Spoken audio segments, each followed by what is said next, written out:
అమ్మ పవన్ కళ్యాణ్ గారిని చూసారు కదా, ఎలా అనిపించింది కాకినాడ వచ్చిన తర్వాత? ఇంకోటి ఏంటంటే మరి పిఠాపురానికి కూడా గట్టిగా పోటీ చేస్తున్నారు, అక్కడ వచ్చేస్తారా? మరి వంకాయ గీత గారు ఇదే ఊపిలో కనిపిస్తారా? కనిపించరు.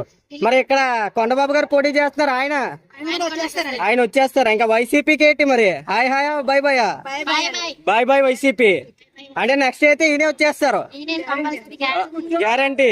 మరి మరి ఫస్ట్ టైం ఎమ్మెల్యే కింద వచ్చిన తర్వాత ఆయన ఏం చేస్తారు అనుకుంటున్నారు మీరు?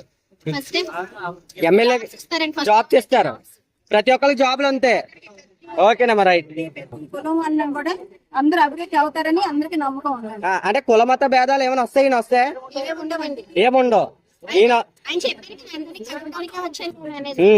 మరి ముద్రగడ్డ గారు మొలతాడు ఉన్న వాళ్ళు ఎలాంటి వాళ్ళు అనేసి ఓట్ల వాళ్ళకి లేని వాళ్ళే మాట్లాడుతున్నారు అంటున్నారు, దాని మీద మీ ఒపీనియన్ ఏంటి? మీరు అందరూ ఓటు ఉన్న వాళ్ళే మాట్లాడుతున్నారు. ఓకే రైట్ అమ్మా, అయితే పవన్ కళ్యాణ్ గారే రైట్. మరిన్ని అప్డేట్స్ కావాలంటే సబ్స్క్రైబ్ చేసుకోండి హర్ష టీవీ.